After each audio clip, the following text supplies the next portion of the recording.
Hello mga kaparming. Mapagpalang araw na naman sa atin.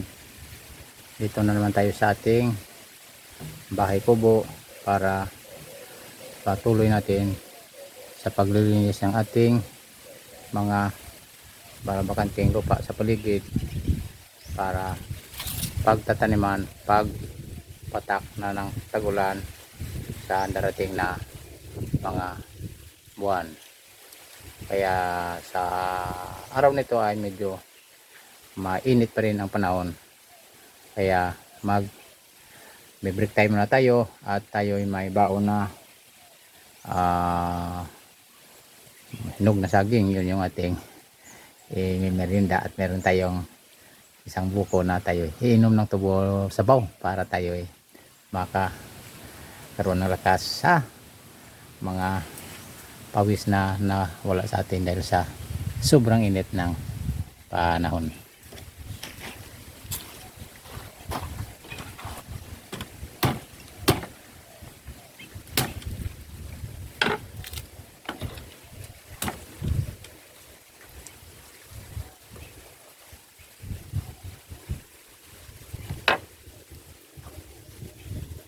Ayan, tama-tama lang yung ating na kuhang buko kahapon, kaya tinira natin itong isa para ngayong umaga natin iinumin.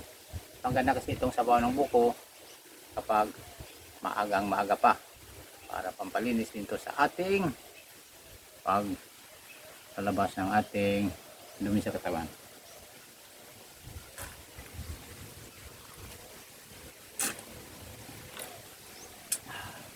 Ang tamis niya.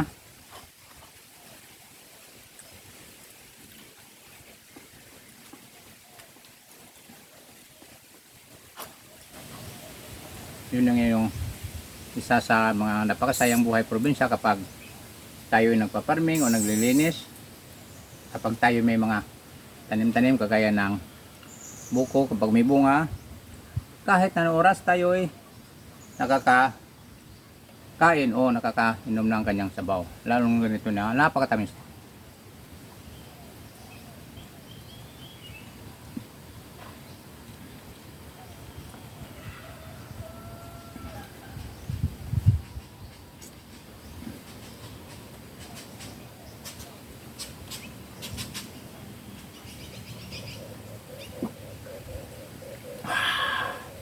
Naubos natin yung isang sabaw. Ang sarap ng pagkanamnan nito mga farming.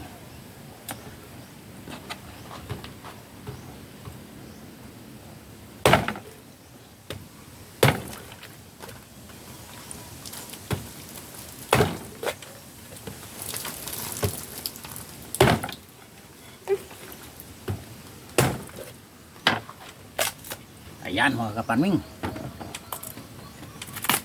saktong-sakto lang talagang.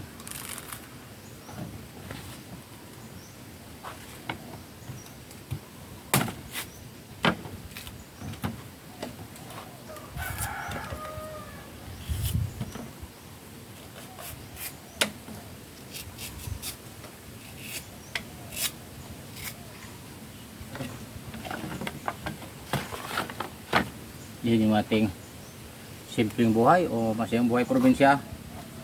Hindi na natin kailangan yung mga kutsara at kapag tayo ay kumakain ng buko, pwede na rin natin gawin na pangkayo dito ang kanyang balat. Ayan o. Ito yung mga magandang kainin ng buko, yung malambot lang siya. Ayan.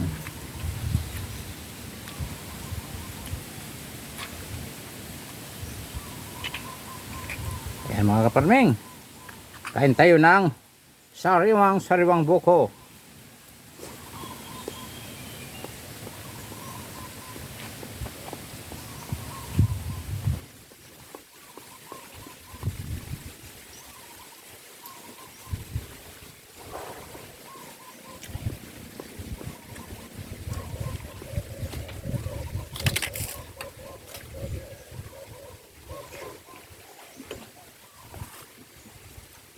Itong saging natin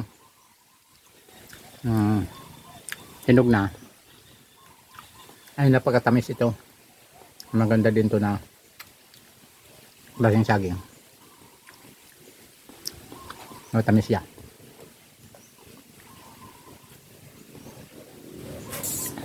Thank you for watching.